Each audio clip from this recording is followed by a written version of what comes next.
प्रभु यीशु मसीह के नाम से आप सबको जय मसीह की। प्रभु आपको बहुत एक आशीष करे। आज का वचन उन लोगों के लिए है जो बिना सोचे समझे अपना सर हर किसी पास्टर के आगे देते हैं। वचन आपके लिए है। वचन को ज़रूर सुनें और समझें कि आखिर बाइबल क्या कहती है इसके बारे में। आइए शुरू करें। पहली बात, क्या विश्वासियों को हाथ रखवा कर प्रार्थना करना चाहिए? वचन कहता है ज़रूर करवाना चाहिए, क्योंकि हम प्रेरितों के काम में भी देखते हैं कि वहाँ बरनबास और शाऊल यानी कि पौलुस को उनके ऊपर हाथ रखा और उन्हें विदा किया। तो यहाँ हमें पूरी रीति से वचन हमें अलाउ करता है कि हम सर पर हाथ रख कर या रखवा कर प्रार्थना कर सकते हैं, परंतु हमें कुछ बातों का ध्यान रखना बहुत ही ज़रूरी है जो कि आप ध्यान नहीं रखते और बहुत ही बुरी रीति से फंस जाते हैं। आपकी ही समझने की गलती से, क्योंकि परमेश्वर का वचन पहला यूहन्ना 4:1 में हमें समझाया हुआ है, हे प्रियो, हर एक आत्मा की प्रतीत न रखो, वरन आत्मा को परखो कि वह परमेश्वर की ओर से है कि नहीं, क्योंकि बहुत से झूठे भविष्यवक्ता जगत में निकल खड़े हुए हैं। आप समझने की बात है कि बहुत सारे लोग जो हैं यीशु मसीह के नाम पर और पवित्र आत्मा के नाम पर झूठी भविष्यवाणियाँ आजकल के दिनों में करते हैं और हमें सतर्क रहने की बहुत ही ज़रूरी है। दूसरी बात, किन बातों का ध्यान रखना आपको ज़रूरी है या हम सबको ढरूरी है? पहली बात, क्या आप जानते हो उस पास्टर को जो आपके लिए प्रार्थना कर रहा है, क्या वो प्रभु का दास है या ढोंगी दास है? हमें समझने की आवश्यकता है। बहुत सारे जो विश्वासी, जो नए विश्वासी हुआ करते हैं, वो अचानक से ही अपने सर को अनजान पास्टरों के या अनजान लोगों के नीचे वो अपने सर को रखते हैं और बहुत सारी विपत्तियां उनके जीवन में आ पड़ती है। दूसरी बात, क्या आप जानते हो उसका जीवन प्रभु में, प्रार्थना में, वचन में, उपवास में है कि नहीं? और हमें ये भी समझने की आवश्यकता है, साथ ही साथ उसके जीवन के अंदर झांकने की आवश्यकता है। क्या वो जो व्यक्ति, जो प्रभु का जो जन है, जिससे मैं प्रार्थना करवाने के लिए जा रहा हूँ या जा रही हूँ, क्या उसका जीवन प्रभु में है, प्रार्थना में है, उपवास में है, वचनों में है? ये समझना हमारे लिए बहुत ही इम्पोर्टेंट बात है।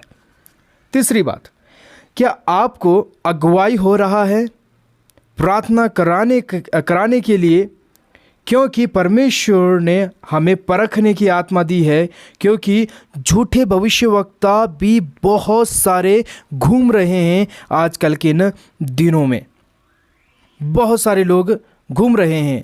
जब हम देखते हैं प्रभु के वचनों में, जिस प्रकार से हमने पढ़ा पहला यूहन्ना उसका 4:1 में, बहुत सारे झूठे भविष्यवक्ता घूम रहे हैं इस दुनिया में। कहीं हम कोई झूठे भविष्यवक्ताओं के पीछे तो हम नहीं पड़े हुए हैं या उनसे प्रार्थना तो नहीं करवा रहे हैं। इसके बारे में हमें जानना, समझना और इसके गंभीर रूप से लेने की हमें बहुत ही आवश्यक है।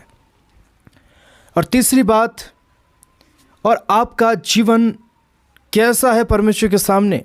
पहले तो हमने उन लोगों के बारे में देखा जिनका जीवन प्रभु में सही नहीं है, प्रभु के दासों का।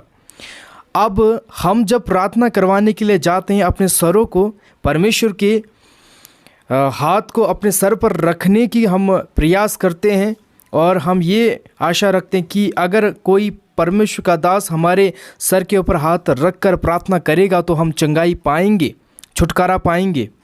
लेकिन मैं बताने के लिए जा रहा हूँ, यदि आपके अंदर गलत कार्य हो रहा है या आप पाप में अपने जीवन को बिता रहे हैं, तो परमेश्वर की कार्य आपके जीवन में नहीं हो सकता और ना ही होगा। हम देखते हैं परमेश्वर का हाथ दया के लिए भी उठता है और नाश के लिए भी उठता है। अगर आप प्रार्थना करा रहे हो, आपका जीवन सही नहीं है, आप पाप में जीवन बिता रहे हो, तो परमेश्वर का हाथ डंडे के लिए उठेगा। इसलिए तिमोथियो को पौलुस ने कहा, किसी के पाप में भागी न होना, ना ही शीघ्र किसी के सर के ऊपर हाथ रखना है। पहला तिमोथियो 5:22 में हम पढ़ते हैं। साफ रीति से पौलुस तिमोथियुस को मना करता है कि किसी भी जन को जिसे तू व्यक्तिगत रूप से जानता नहीं है, उसके सर के ऊपर शीघ्र ही हाथ नहीं रखना है, क्योंकि अगर वो पापी है तो तू भी पापी उसके पाप में शामिल हो जाएगा। तो कहता है कि अपने चरित्र को पवित्र रखो। तो यहाँ पे शीघ्र ही किसी के ऊपर हाथ रखने के लिए मना किया गया है। तो क्या करें कि हम इन परमेश्वर के हाथ को अपने सर पर, प्रभु का हाथ हमारे सर पर हो, हम इसके लिए क्या करें? पहली बात, अपने आप को पवित्र रखें। दूसरी बात, आत्माओं को परखना है। तीसरी बात, उसको भी परखना जो आपके लिए प्रार्थना कर रहा है। यदि हम इन कामों को अपने जीवनों में करते हैं तो प्रभु का बलवंत वाला हाथ हमारे जीवन में आता है और हम प्रभु की सामर्थ्य में भरते हैं, उसके छत्र छाया में हम रहते हैं। बहुत सारे जिनको पता नहीं है इनके बारे में, बहुत सारे जो प्रभु के लोग हैं, वो इन गलत रास्तों पर चलकर वो अपने जीवन को नाश की ओर लेके जाते हैं। इसलिए मेरे प्रियो, यदि आप पहले प्रार्थना करवाते थे किसी पास्टर से अनजाने में, आप जानते नहीं उन पास्टर को, उनका परमेश्वर के साथ क्या रिश्ता है, उनका जीवन कैसा है प्रभु में, यदि हम इस प्रकार से अगर हम अपने जीवन, अपने सर को उनके हाथों में देते तो हम दंड को लेके आते हैं। इसलिए पहले जानें, परखें कि वो वास्तव में प्रभु का जन है। कहीं ऐसा तो नहीं है कि वो एक झूठा भविष्यवक्ता है या झूठा प्रभु का लोग है या जन है। और दूसरी बात, अपने आप को पवित्र रखने की बहुत ही आवश्यक है। यदि कोई क्वेश्चन हो, सवाल हो तो आप कमेंट में ज़रूर लिख सकते हैं। आमीन।